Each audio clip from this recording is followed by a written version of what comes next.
بسم الله الرحمن الرحيم. الصلاة والسلام عليك يا رسول الله وعلى آلك وأصحابك يا حبيب الله. الصلاة والسلام عليك يا نبي الله وعلى آلك وأصحابك يا نور الله. فرمان مصطفیٰ صلی اللہ تعالی علیہ وآلہ وسلم، مجھ پر درود شریف پڑھو، اللہ تبارک و تعالی تم پر رحمت بھیجے گا۔ آج کا ہمارا جو موضوع ہے بہت اہم موضوع ہے کہ جب تک ہم پاک نہیں ہوں گے تو ہماری عبادتیں بھی قبول نہیں ہوں گی۔ آج کا جو ہمارا موضوع تھا وہ ہے غسل کے فرائض۔ کیا موضوع ہے کہ آج ہمارا غسل کے فرائض، اور یہ اہم موضوع ہے کہ جب تک بندہ پاک نہیں ہوگا تو کوئی اس کی عبادت قابل قبول نہیں ہوگی۔ آئیے سب سے پہلے ہم یہ سماعت کر لیتے ہیں کہ غسل فرض کب ہوگا، کون سے ایسے کام ہیں جن کی وجہ سے ہمارا جسم ناپاک ہو جاتا ہے کہ ہم پہ غسل فرض ہو جاتا ہے۔ وہ کون سے ایسے کام ہیں جو بزرگ اور نوجوان ہیں نہایت ہی توجہ رکھیے گا آج کے اس موضوع پر، کیونکہ بار بار میں عرض کر رہا ہوں یہی اہم موضوع ہے کہ ہم پاک ہوں گے تو ہماری نمازیں بھی درست ہوں گی، ہمارا کلام پڑھنا بھی، ہمارا وظائف پڑھنا بھی قبول ہوگا کہ ہم جب پاک ہوں گے تو سب سے پہلے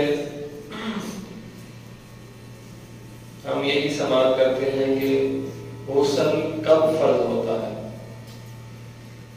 تو غسل فرض ہونے کے 5 اسباب ہیں، اس کی کچھ احتیاطیں بھی ہیں۔ پہلے وہ سماعت کرنے ہیں، اس کے بعد انشاءاللہ غسل کے فرض سماعت کریں گے، سیکھیں گے۔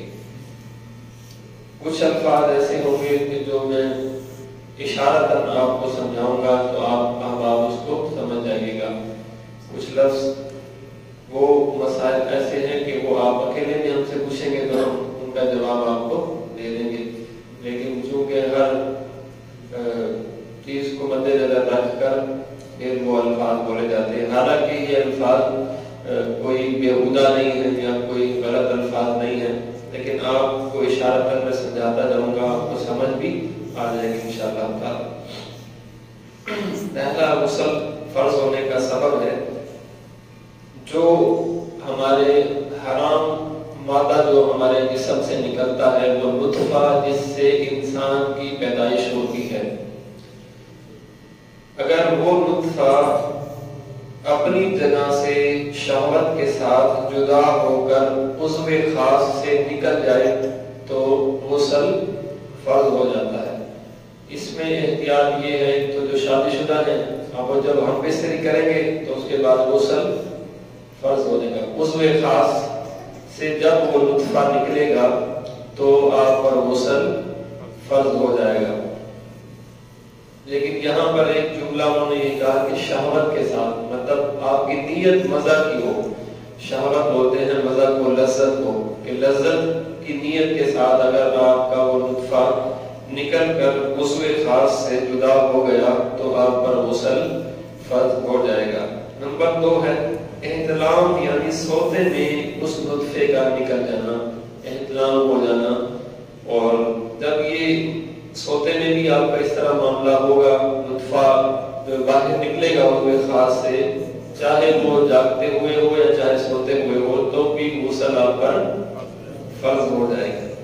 نمبر 3 ہے کہ شرم گاہ میں حشفہ سپاری داخل ہو جانا، اس طرح کہ آپ ہم بستری کرتے ہیں، عضو خاص کا شرم گاہ کے اندر داخل ہو جانا، خواہ وہ شہادت ہو یا نہ ہو، اور اس میں نطفہ نکلے یا نہ نکلے، انزال ہو یا نہ ہو، لیکن ہم بستری ہو گئی تو غسل آپ پہ فرض ہو گیا، دونوں پہ غسل فرض ہو جائے گا۔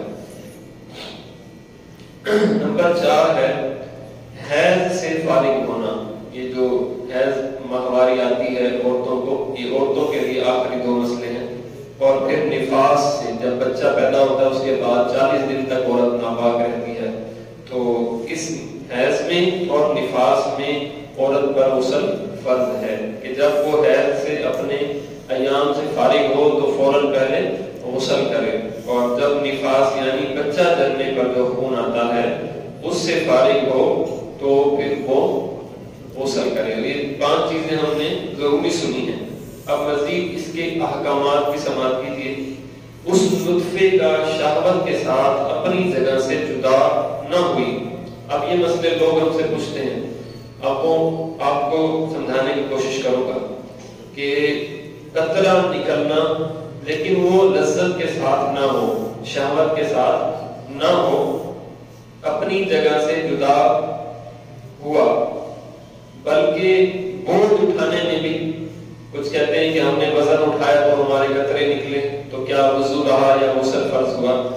تو بوجھ اٹھانے یا بلندی سے گرنے سے، کچھ بندے گرتے ہیں کمزور ہوتے ہیں تو اس وجہ سے بھی یہ خارج ہو جاتی ہے، گرنے سے یا فضلہ خارج کرنے سے، کچھ احباب جن کو قبض یا کچھ ایسا مسئلہ ہو جب بڑے پیشاب کے لیے جاتے ہیں تو وہ زور لگاتے ہیں تو آگے سے بھی قطرے کچھ نکل جاتے ہیں، تو زور لگانے کی صورت میں خارج ہوئی تو غسل فرض نہیں ہوگا، غسل فرض نہیں۔ ایک تو بوجھ اٹھانے سے، ایک بلندی سے گرنے سے، اور ایک آپ اگر باتھ روم میں گئے واش روم کے لیے تو اس میں اگر آپ کا یہ فضلہ، یہ قطرہ، یہ نطفہ نکلا تو غسل فرض نہیں ہوگا، وضو برحال آپ کا ٹوٹ جائے گا، وضو آپ کا ٹوٹ جائے گا۔ آپ اس میں چاہے وہ جتنے بھی قطرے نکلے، آپ وزن اٹھاتے ہیں، کام کرتے ہیں، آپ کا کام وزن والا ہے تو وہ قطرے نکل گئے تو اس میں غسل فرض کرنے کی حاجت نہیں ہے، وضو کر کے آپ نماز پڑھ سکتے ہیں، پاک ہو سکتے ہیں۔ نمبر 2 ہے اگر وہ نطفہ جو قطرے نکلتے ہیں وہ پتلی پڑ گئی ہے، بہت پتلی ہو گئی ہے، اور پیشاب کے وقت یا ویسے ہی بلا شہوت اس کے قطرے نکل آئے، غسل فرض نہ ہوا، وضو ٹوٹ گیا۔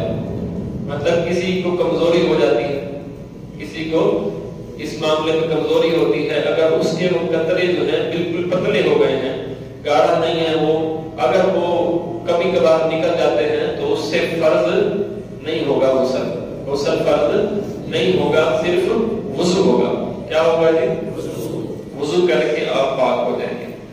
اور اگر احتلام ہونا یاد ہے مگر اس کا کوئی اثر کپڑے وغیرہ پر نہیں ہے تو غسل فرض بھی نہیں ہے۔ کسی بندے کو یاد ہے کہ یار میں سو رہا تھا تو میرے ساتھ معاملہ ہوا، احتلام ہو گیا، لیکن صبح اس کے کپڑوں پر کوئی داغ ایسا نہیں ہے تو غسل فرض بھی نہیں ہوگا، وضو کر کے وہ پاک ہو سکتا ہے۔ نماز میں شہوت تھی، نماز کے اندر شہوت تھی کسی کو اور یہ نطفہ اتر آیا، معلوم ہو رہا تھا کہ یہ قطرے ہمارے نکل رہے ہیں، مگر باہر نکلنے سے قبل ہی آپ نے سلام پھیر دیا ہے تو نماز آپ کی ہو جائے گی، غسل بھی نہیں ہوگا، وضو دوبارہ کرنا پڑے گا، وضو دوبارہ آپ کو کرنا پڑے گا۔ اگر نماز کے اندر ہی وہ خارج ہو گئی تو آپ غسل آپ پہ فرض ہو جائے گا۔ اب وہ نماز کے اندر خارج ہو جائے تو غسل فرض ہو جائے گا۔ اگر سلام پھیرنے کے بعد، پتہ تو آپ کو نماز میں لگ گیا تھا لیکن سلام پھیرنے کے بعد قطرے نکلے تو غسل فرض نہیں ہوگا، نماز کے اندر نکلے تو غسل فرض ہو جائے گا۔ اور یہ نوجوانوں کے لیے خاص طور پہ یہ بڑا اہم مسئلہ ہے، اپنے ہاتھوں سے مادہ خارج کرنے سے غسل فرض ہو جاتا ہے، اس کو کہتے ہیں مشت زنی، کہ خود اپنے ہاتھوں سے کچھ اس طرح کا برا افعال کوئی کرے۔ نبی پاک علیہ السلام نے اس کے بارے میں فرمایا ہے کہ ایسا کرنے والے شخص کو حضور نے ملعون کہا ہے، استغفر اللہ، کہ وہ ملعون ہے۔ ایسا کرنے سے مردانہ کمزوری بھی پیدا ہو جاتی ہے اور بارہا دیکھا گیا ہے کہ وہ شادی کے قابل بھی نہیں رہتا۔ اور آج کل تو یہ بیماریاں عام ہو گئی ہیں، ہماری اولاد نہیں ہو رہی، حالانکہ ہٹا کٹا جوان ہوتا ہے لیکن اولاد نہیں ہو رہی، بعد میں پتہ چلتا ہے کہ مردانہ کمزوری کی وجہ ہے، تو وہ یہی مشت زنی ہے اسے اللہ تبارک و تعالی ہم سب کو اسے محفوظ فرمائے۔ اور حدیث شریف میں تو اتنا کہا گیا کہ کوئی جو اس چیز کا عادی ہوگا نا حرام کاری کرنے کا ہاتھ سے، تو قیامت کے دن اس کی انگلیاں باندھ ہو جائیں گی، ان کی انگلیوں سے بھی بچے پیدا ہوں گے۔ پھر وہ اللہ کی بارگاہ میں کہیں گے کہ مالک اس نے ہمارے ساتھ یہ کیا تھا، یہ انگلیاں بھی گواہی دیں گی۔ تو ارباب حساب لگا لیں کہ اس وقت اگر یہ معاملہ ہو گیا تو کیا ہمیں جنت میں بھیجا جائے گا؟ جب ہمارے اعضاء خود ہماری گواہی دیں، ہمارے خلاف گواہی دیں، تو اللہ تبارک و تعالیٰ معاف کرنے والا ہے۔ اور ہم سب کو چاہیے کہ ہم ایسے افعال، ایسے عمل سے احتیاط کریں۔ اب آئیے غسل کے 3 فرض ہیں۔ پہلے ہم نے سماعت کر لی چیزیں کہ کون کون سی چیزوں سے غسل فرض ہو جاتا ہے، کون کون سے ایسے عمل ہیں جس کی وجہ سے ہم ناپاک ہو جاتے ہیں۔ اب سنیے غسل کے 3 فرض ہیں۔ غسل کے 3 فرض ہیں۔ نمبر 1 ہے کلی کرنا، نمبر 1 کلی کرنا، نمبر 2 ناک میں پانی چڑھانا، ناک میں، نمبر 3 ہے تمام ظاہری بدن پر پانی بہانا۔ نمبر 1 کلی کرنا، نمبر 2 ناک میں پانی چڑھانا، نمبر 3 سارے جسم پر پانی بہانا۔ اس سے ایک تو مراد مسئلہ یہ سماعت کر لیں کہ اگر یہ 3 غسل آپ نے نہیں کیے اور اگر آپ 3 گھنٹے بھی شاور کے نیچے کھڑے رہے ہیں تو غسل آپ پاک نہیں ہوں گے۔ اسی طرح آپ چاہے کسی نہر کے اندر 10 گھنٹے پڑے رہے، اگر غسل کے فرائض ادا نہیں کیے تو آپ پاک نہیں ہوں گے۔ یہ 3 فرائض آپ کو کرنے لازمی ہے۔ اب ان کی تشریح میں سنتے ہیں۔ کلی کرنا، ہم کلی کس طرح کرتے ہیں؟ ہم تو وضو میں بھی کلی کس طرح کرتے ہیں حساب لگا سکتے ہیں۔ منہ میں تھوڑا سا پانی لے کر پچ کر کے ڈال دینا، کوئی بندہ ایسے ڈالتا جلدی منہ میں ڈالا شو کر کے باہر، اس طرح کلی نہیں ہوگی۔ اس کا نام پچ کرنے کا نام کلی نہیں ہے، بلکہ منہ کے ہر ذرے، ہر گوشے، ہونٹ سے حلق کی جڑ، یہ حلق ہے اور حلق کی جڑ یہ ہے، حلق کے 3 حصے ہیں تو یہ حلق کی جڑ ہے، حلق کی جڑ تک ہر جگہ پانی بہہ جائے، اس کو کلی کہتے ہیں۔ مطلب منہ آپ کو بھرنا پڑے گا اس میں پانی کا۔ ہم تو تھوڑا سا پانی لیتے ہیں بس ایسے زبان کے اوپر نیچے سے کیا باہر پھینک دیا، تو یہ کلی نہیں ہوئی ہماری۔ کلی اس صورت میں ہوگی کہ ہم منہ کو پانی سے بھر کر منہ پر کر کے صحیح طریقے سے جس طرح گرگرا کرتے ہیں، اگر روزہ نہ ہو تو گرگرا بھی آپ کر سکتے ہیں، روزہ ہو تو گرگرا نہیں ہوگا اس میں۔ تو منہ کو اس طرح اپنی کلی کرنی ہے کہ منہ کے ہر گوشے میں پانی پہنچ جائے اور ہماری گلے میں، حلق میں محسوس ہو کہ پانی ہمارے منہ میں گیا ہے، تو اس کو کہتے ہیں کلی کرنا۔ اسی طرح داڑھوں کے پیچھے، اب داڑھوں کے بھی پیچھے تک پانی پہنچانا لازمی ہے، گالوں کی تل میں اور دانتوں کی کھڑکیوں اور جڑوں اور زبان کی ہر کروٹ پر، بلکہ حلق کے کنارے تک پانی بہے، اس کو کلی کہتے ہیں۔ روزہ نہ ہو تو گرگرا بھی کر لیجیے کہ یہ سنت مبارکہ ہے۔ دانتوں میں چھالیا کے دانے یا موٹی کے ریشے وغیرہ ہو تو ان کو چھڑانا ضروری ہے۔ ہاں اگر چھڑانے میں ضرر یعنی نقصان کا اندیشہ ہو تو معاف ہے، کہ اگر ہم اس دانے کو، اس ذرے کو چھڑائیں گے ہمارے دانت ہی خراب ہو گئے، دانت نہ ٹوٹ جائے، نقصان ہو جائے، تو پھر بہرحال اس میں معافی ہے۔ غسل سے قبل دانتوں میں ریشے وغیرہ محسوس نہ ہوئے اور رہ گئے، نماز بھی پڑھ لی، بعد کو معلوم ہونے پر چھڑا کر پانی بہانا اس کا فرض ہے۔ کہ آپ غسل کر رہے ہیں تو آپ کو ریشے ایسے محسوس نہیں ہوئے، لیکن جب نماز میں کھڑے ہوئے ہیں تو آپ کو محسوس ہونے لگے ہیں کہ کچھ ریشے پھنسے ہوئے ہیں، تو نماز کے بعد اس کا نکالنا، پانی بہانا فرض ہے کرنا، اور پھر آپ پھر پاک نہیں ہوں گے جب تک کہ آپ اس ریشوں کو نکالیں گے۔ تو اس سے بہتر یہ ہے کہ نماز سے پہلے ہی آپ تسلی سے اپنے منہ کو صاف کر لیں، کلی جو ہے بہترین طریقے سے کر لیں۔ اب اس میں یہ ہے کہ آپ جو نماز پڑھی ہوگی، نماز آپ کی ہو جائے گی، آپ کو نماز میں یاد آیا نا کہ یار ریشے میں کچھ پھنسے ہوئے، چھالیا کا دانہ تو پھنسا ہوا ہے، نماز آپ کی ہو جائے گی، لیکن اس کو نکال کر پانی اس جگہ پہ بہانا یہ آپ کے اوپر فرض ہے۔ آگے کہتے ہیں جو ہلتے دانت مسالے سے جمائے گئے ہوں یا تار کے ساتھ باندھے گئے ہوں یا مسالے کے نیچے ان کو لگایا گیا ہو دانتوں کو، تو ان تک پانی نہ پہنچتا ہو تو کوئی مسئلہ نہیں ہے، معاف ہے، کیونکہ وہ ایک شرعی معذور کے طور پر اس کو رکھا گیا۔ جس طرح کی ایک کلی غسل کے لیے فرض ہے، اسی طرح 3 کلیاں وضو کے اندر سنت ہے۔ وضو میں 3 کلیاں کرنے سنت ہیں، اور وضو میں بھی 1 کلی کرنا فرض ہے، 1 کلی کرنا فرض ہے، لیکن 3 سنت مبارکہ ہیں۔ ہم تو مصطفیٰ کے غلام ہیں، اس لیے ہم سنتوں پر زیادہ عمل کرتے ہیں۔ ثواب کی نیت سے ہم سنتوں کے عمل کرنے کی کوشش کرتے ہیں، سنتوں پر ہم عمل زیادہ کرتے ہیں۔ آگے کہتے ہیں ناک پہ پانی چڑھنا۔ جلدی جلدی ناک کی نوک پر پانی لگا لینے سے کام نہیں چلے گا، بلکہ جہاں تک نرم جگہ ہے، ہڈی ناک کی یہ جہاں تک نرم جگہ ہے، یعنی سخت ہڈی کے شروع تک دھلنا لازمی ہے۔ آپ جب ناک میں پانی ڈالیں گے تو سانس لیا کریں تاکہ اندر تک پانی پہنچ جائے، اور یہ یوں ہی ہو سکے گا کہ پانی کو سونگھ کر آپ اوپر کھینچیں۔ جب آپ پانی کو سونگھ کر اوپر کھینچیں گے تو پانی اوپر تک پہنچ جائے گا۔ یہ خیال رکھیے کہ بال برابر بھی جگہ دھلنے سے نہ رہ جائے، ورنہ غسل نہ ہوگا۔ ناک کے اندر اگر ریٹھ وغیرہ سوکھ گئی ہے تو اس کا چھڑانا بھی فرض ہے، نیز ناک کے بالوں کا دھونا بھی فرض ہے۔ آگے کہتے ہیں تمام ظاہری بدن پر پانی بہانا، سر کے بالوں سے لے کر پاؤں کے تلووں تک جسم کے ہر پرزے اور ہر رونگٹے پر پانی بہہ جانا ضروری ہے۔ جسم کی بعض جگہیں ایسی ہیں کہ اگر احتیاط نہ کی تو وہ سوکھی رہ جائیں گی اور غسل نہ ہوگا۔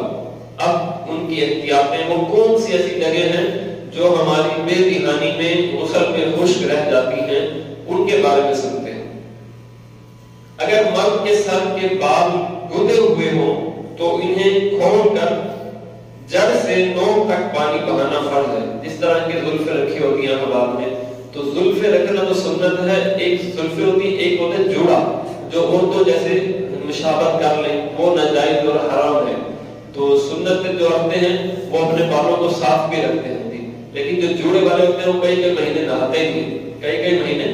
اب آپ یہاں سے مجھے ایک چھوٹا سا مسئلہ آپ بتائیں، سارے پڑھے لکھے لوگ ہیں، پیر ہمارے ہوتے ہیں اور ان کے بال ہوتے ہیں بڑے بڑے، اور وہ نہاتے بھی سال کے بعد ایک دن ہیں، تو آپ بتائیں کہ وہ کون سے پیر ہیں؟ جو ناپاک پیر ہیں وہ؟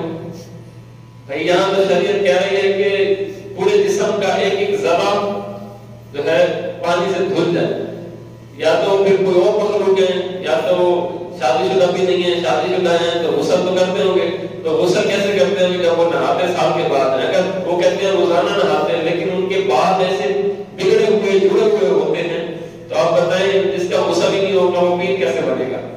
شاید آپ نے دیکھا ہوگا ایک پیر ہے، ان کا نام ہے نوری سرکار، ان کی زلفیں 8 لوگ اٹھاتے تھے، 8 لوگ ان کی زلفیں اٹھاتے تھے، وہ بھی ایک ہستی ہے لاہور میں۔ تو آپ بتائیں وہ نہاتے کب ہوں گے اور کیسے نہاتے ہوں گے؟ کیا ان کے جسم کا ہر ذرہ دھل جاتا ہوگا؟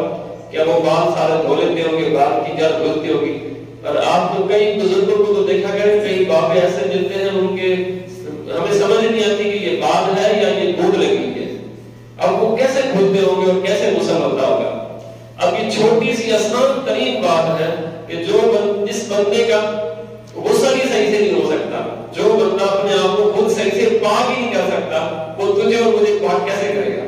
تیرے اور میرے کیسے مسئلے حل کرے گا؟ اگر اس طرح کے پیر ہوتے تو یہ ثابت ہوتا غوث پاک رحمۃ اللہ تعالی علیہ کہ ان کی 10 گز کی زلفیں تھی۔ صحیح بات کر رہا ہوں نا جی؟ غوث پاک سے یہ ثابت ہوتا کہ غوث پاک نے بڑی زلفیں رکھی تھی 10 گز کی۔ ایسا ثابت ہے کہیں سنا آپ نے؟ نہیں، ایسا کبھی بھی نہیں سنا بھی نہیں ہے، نہ ولی کامل سے ثابت ہے۔ جو ولی ہوتے ہیں شرعی احکامات پر عمل رکھنے والے، ان کی زلفیں حضور کی سنت کے مطابق ہوتی ہیں یا اس سنت سے کم ہوتی ہیں۔ لیکن یہ معاملہ ہم نے کسی پیر ولی فقیر سے نہیں سنا کہ جو مہینے کے بعد نہاتے ہوں یا مکے میں جا کے نہاتے ہوں آب زمزم سے، یا مدینے میں نہاتے ہوں، اور یا پھر وہ سال کے بعد نہاتے ہوں، یا زلفیں شریعت سے بڑھ جائیں، یا انگوٹھی شریعت سے بڑھ جائیں، یا لباس کم ہو جائے شریعت سے یا زیادہ ہو جائے۔ اس طرح کے پیر ہم نے نہیں دیکھے نہ سنے ہیں، اور ہم نے کوشش کرنا ہے کہ ایسے پیروں سے بچنا ہے، ایسے پیروں سے، مگر وہ ہمیں بھی پیر بنا دیں گے۔ پھر ہمیں ان کی گدیاں مل جائیں گی. تو ہم نے ایسے پیروں سے بھی بچنا ہے, ایسے پیروں کی گدیوں سے بھی بچنا ہے. پیر ہمارا وہی ہوگا جو سنت کا پیکر ہوگا, سنت کا عامل ہوگا, جو ہمیں بھی ہمارے دل کو صاف کر کے مصطفیٰ کی بارگاہ میں لے جائے گا. پیر ویسا ہونا چاہیے نا. پھر حضور نے تو خود ہی فرما دیا کہ جس کو دیکھ کر رب یاد آ جائے ولی وہی ہوگا, جس کو دیکھ کر رب یاد آ جائے. تو آپ حساب لگا لیجیے کہ جس کو دیکھ کر آپ کو رب خدا یاد آ جائے تو آپ پھر اپنا دل مطمئن کر لیجیے گا کہ واقعی یہ اللہ کا ولی ہے, یہ اللہ کا دوست ہے. تو مرد کے لیے کیا کہا, اس گندے ہوئے بالوں کو کھول کر ہر بال کی جڑ تک پانی پہنچانا لازم ہے اور پانی بہانا فرض ہے. عورت کا صرف جڑ تک کر لینا ضروری ہے, کھولنا ضروری نہیں ہے. ہاں اگر چوٹی اتنی سخت گندی ہوئی ہو کہ بے کھولے جڑے جڑ تک نہ پانی بہے تو پھر اس کو کھولنا ضروری ہے, مگر نہ عورت کے لیے آسانی ہے کہ وہ ایک ایسے ہی پانی بہا کر اپنی جڑوں تک پہنچا لے. اگر کانوں میں بالی یا ناک میں نتھ کا چھید ہے جس طرح کچھ لوگ کرواتے ہیں یا خواتین کے ہوتے ہیں تو ان سوراخوں کے اندر پانی بہانا بھی فرض ہے. وضو میں صرف ناک کی نتھ کی چھید میں اور غسل میں اگر کان اور ناک دونوں میں چھید ہو تو دونوں میں پانی بہائیں. مطلب جہاں جہاں بھی بالیاں پہنتی ہیں عورتیں, کچھ ٹوپس پہنتی ہیں, اگر وہ ٹوپس اس میں نہیں ہے, بالی نہیں ہے تو اس کے اندر بھی پانی بہانا اس کے لیے فرض ہے. بھووں, مونچھوں اور داڑھی کے ہر بال کا جڑ سے نوک تک ان کے نیچے کی کھال کو دھونا بھی فرض ہے. کان کا ہر پرزہ اور اس کے سوراخوں کا منہ دھونا بھی فرض ہے. کانوں کے پیچھے کے بال ہٹا کر پانی بہائیں. تھوڑی اور گلے کا جوڑ کے منہ اٹھائے بغیر نہ دھلے. اب ہم اس طرح نہ آ رہے ہوں تو ہماری یہ چیز رہ جائے گی یا اس کے اندر کچھ بل آ جاتے ہیں, کچھ صحت مند لوگ ہوں تو یہاں پہ بل بھی آ جاتے ہیں, تو یہ تھوڑی کو اٹھا کر ہم نے یہاں پانی بہانا ہے. بازوں کا ہر پہلو, یہ بازوں کے اندر پہلو, کونیوں کے اندر, پیٹھ کا ہر ذرہ, پیٹ کی بلٹیں اٹھا کر دھوئیں. کچھ بڑے موٹے ہوتے ہیں ان کی پیٹ میں بھی بڑے بال ہوتے ہیں تو پیٹ کے بھی ہر بل کو اٹھا کر وہ دھوئیں گے. ناف میں بھی پانی ڈالیں. اگر پانی بہنے میں شک ہو تو ناف میں انگلی مار کر اس کو بھی صاف کرنا یہ بھی ضروری ہے. جسم کا ہر ٹوٹا جڑ سے نوک تک دھوئیں. ران اور پیر, ناف سے نیچے کے حصے کا جوڑ, اس کو بھی ضرور دھوئیں. جب بیٹھ کر نہائیں تو ران اور پنڈلی کے جوڑ میں بھی پانی بہانا یاد رکھیں. دونوں سرین کے ملنے کی جگہ کا خاص خیال رکھیں, خصوصاً جب کھڑے ہو کر نہائیں تو ان جوڑوں کا خاص خیال رکھیں. رانوں کی گولائی اور پنڈلیوں کی کروٹوں پر پانی بہائیں. اور واش روم, باتھ روم کی جو ہماری جگہ ہے اس میں خاص ہے, اس کی نچلے حصے اوپر سے اچھے طریقے سے پانی بہانا ضروری ہے. اور جس کا خطرہ نہ ہوا ہو وہ اگر کھال چڑھا کر بھی اندر تک بھی پانی اس کا پہنچانا ضروری ہے, جس کے خطرے نہ ہوئے ہوں. تو یہ احباب ہم نے احتیاطیں سماعت کی ہیں غسل کی, کہ یہ احتیاطیں ہمارے لیے ضروری ہیں اور یہ علم سیکھنا ہمارے اوپر فرض ہے. یہ علم سیکھنا ہمارے اوپر فرض ہے. جب تک کہ ہمیں پتہ ہی نہیں ہوگا کہ اس کو دھونا ہے, اس کو نہیں دھونا ہے, اس کو کس طریقے سے دھونا ہے, تو ہم پاک نہیں ہوں گے. تو پھر ہم آ کر جتنے بھی سجدے کرتے ہیں لیکن ہم تو ناپاک ہوں گے. الٹا ثواب کی بجائے ہم گناہ گار ہوتے رہیں گے, ثواب کی بجائے ہم گناہ حاصل کرتے رہیں گے. تو بہتر ہے کہ ہم جو فرض علوم ہم پہ فرض کیے گئے ہیں اس کو لازمی سیکھیں, بغیر شرمائے, بغیر ڈرے اس کو لازمی سیکھیں اور اس مسئلے کو لازمی پوچھیں. داتا علی حجویری رحمۃ اللہ تعالی نے اپنی کتاب میں لکھا ہے کہ سوال کرنا علم کے خزانوں کی کنجی ہے. سوال کرنا علم کے خزانوں کی کنجی ہے. جب تک کہ آپ سوال نہیں کریں گے تو تالا ہی نہیں کھلے گا, تالا بھی نہیں کھلے گا. سنت مؤکدہ اور غیر مؤکدہ میں فرق. اب آپ تمامی احباب یہاں بیٹھے ہیں, آپ لوگ بھی پڑھتے ہیں سنت مؤکدہ اور غیر مؤکدہ. سب سے پہلی بات سنت مؤکدہ کیا ہوتی ہے اور سنت غیر مؤکدہ کیا ہوتی ہے. سنت مؤکدہ وہ ہوتی ہے جو لازمی پڑھنی ہوتی ہے, ضروری جس کو کہتے ہیں. اور سنتیں غیر مؤکدہ وہ ہوتی ہیں جس میں رعایت ہے، پڑھ لیں گے تو ثواب دگنا ملے گا، نہیں پڑھیں گے تو گناہ نہیں ملے گا۔ کون سی مؤکدہ اور کون سی غیر مؤکدہ ہے؟ فجر کی سنتیں مؤکدہ ہے، ظہر کی پہلی سنتیں اور عصر کی پہلی سنتیں اور مغرب کی سنتیں بعد والی اور عشاء سے پہلے والی سنتیں غیر مؤکدہ ہے۔ اچھا، اب اس کے پڑھنے کا طریقہ کیا یہ اس طرح پڑھی جاتی ہیں جس طرح مؤکدہ پڑھی جاتی ہیں، یا اس سے ہٹ کر پڑھی جاتی ہیں؟ ہٹ کر اس سے پڑھی جاتی ہیں۔ سنت مؤکدہ اور غیر مؤکدہ میں بہت فرق ہے۔ سنت غیر مؤکدہ نفل کی طرح پڑھی جائیں گی، سنت مؤکدہ 4 پڑھی جائیں گی۔ تو اس کا طریقہ یہ ہے، پہلی رکعت میں ہم جب ثنا پڑھیں گے، پھر سورۃ فاتحہ پڑھ کر کوئی سورت ملائیں گے، پھر ہم پہلی رکعت مکمل کریں گے، دوسری رکعت مکمل کریں گے۔ دوسری رکعت میں جب ہم قاعدہ اولیٰ میں بیٹھیں گے، قاعدہ اولیٰ فرض ہے، التحیات یہ پہلی جو ہوتا ہے یہ فرض ہے، اس میں جب ہم بیٹھیں گے اور ہم پڑھیں گے التحیات للہ والصلوات یا عبدہ ورسولہ تک جب ہم پڑھ لیں گے تو ہم کھڑے ہو جائیں گے۔ کیا کریں گے ہم؟ سنت مؤکدہ کی بات ہو رہی ہے۔ آپ یہاں پہ کھڑے ہو جائیں گے اور تیسری رکعت میں پھر آپ سورۃ فاتحہ پڑھیں گے اور پھر سورت ملائیں گے کوئی، ٹھیک ہے جی؟ اس طرح آپ وہ پڑھ لیں گے، اس طرح پڑھیں گے نا جی، سورۃ فاتحہ کے ساتھ کوئی سورت ملا کر پھر اس کو آپ پڑھیں گے، تیسری اور چوتھی رکعت مکمل کریں گے۔ سنت غیر مؤکدہ کی بات نہیں ہو رہی، یہ مؤکدہ کی بات ہو رہی ہے۔ اور جو سنت غیر مؤکدہ ہے وہ اس طرح پڑھی جائیں گی کہ آپ جب پہلی رکعت میں ثنا پڑھ لیں گے، اس کے بعد سورۃ فاتحہ پڑھیں گے اور اس کے بعد کوئی سورت ملائیں گے، پہلی اور دوسری رکعتیں مکمل ہو جائیں گی۔ جب قاعدہ اولیٰ میں بیٹھیں گے آپ تو التحیات آپ پوری پڑھیں گے، عبدہ ورسولہ پڑھیں گے، پھر درود شریف پڑھیں گے، پھر ربی جعلنی پڑھیں گے۔ دوسری رکعت کے اندر ربی جعلنی مکمل پڑھ کے حساب یوم یقوم الحساب تک جب پڑھ لیں گے تو سلام نہیں پھیریں گے، کھڑے ہو جائیں گے، سلام نہیں پھیریں گے، کھڑے ہو جائیں گے۔ پھر جب تیسری رکعت میں آپ آئیں گے تو تیسری رکعت میں آپ کو ثنا پھر پڑھنی پڑے گی، پہلی رکعت میں اور تیسری رکعت میں آپ کو ثنا پھر پڑھنی پڑے گی، پھر آپ وہ اپنا سلسلہ جاری رکھیں گے۔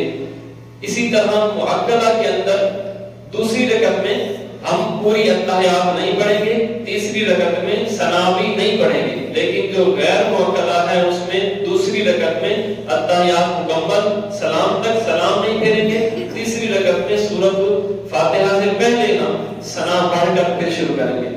اس کو آسان طریقوں سے اس طرح بھی سمجھ لیں کہ سنت مؤکدہ جو 4 ہوتی ہیں وہ 2 کر کے نہیں پڑھی جا سکتی، لیکن جو غیر مؤکدہ ہیں وہ 2 کر کے بھی پڑھی جا سکتی ہیں۔